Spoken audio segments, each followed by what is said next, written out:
আচ্ছা, আজকের এই ভিডিওটা যদি আমি মন্দির থেকে শুরু করি তবে কেমন হয় বলো তো? হ্যাঁ, আজকে যেহেতু বছরের শুরু অর্থাৎ পয়লা বৈশাখ, তাই আজকে আমরা চলে গেছিলাম মন্দিরে। চলো প্রথম থেকে তোমাদের সাথে পুরোটা শেয়ার করি। নমস্কার, আমি সম্রাট চক্রবর্তী। আবারও চলে গেছিলাম আমরা সেনপাড়া মন্দিরে।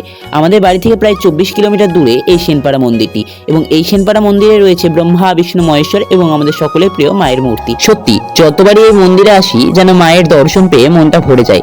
চলো এবার আমরা যাব আর একটি জায়গায়। গিয়েছিলাম চড়কের মেলা দেখতে ফুনকতলায়। তো সেখানে মেলা দেখতে গিয়ে মহাদেবের সাথে দেখা হয়ে গেল, তোমাদেরকেও দেখি। আমাদের পৌঁছানোর আগেই চড়ক ঘোরা শুরু হয়ে গেছে। তবে যে মূল সন্ন্যাসী মানে যার পিঠে বড়শি কাঁথা থাকে সে এখন অব্দি আসেনি।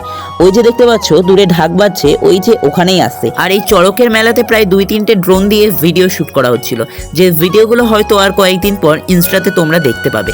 এখন মূল সন্ন্যাসীর বড়শির সঙ্গে চড়কের দড়ি বাঁধা হচ্ছে এবং একটু পরেই তাকে ঘোরানো হবে। তবে তাকে ঘোরানোর সঙ্গে সঙ্গেই তাকে নামিয়ে দিতে হয়েছিল, কেননা তার শরীরে অসুবিধা হচ্ছিল। আচ্ছা, আজকের এই ভিডিওটা তোমাদের কেমন লাগলো? ভালো লাগলে অবশ্যই কমেন্টে জানাবে, এবং চ্যানেলে যদি নতুন হয়ে থাকো ভিডিও দেখে অবশ্যই চ্যানেল সাবস্ক্রাইব করবে। আর ভিডিওটা ভালো লাগলে অবশ্যই একটা লাইক। Bye bye.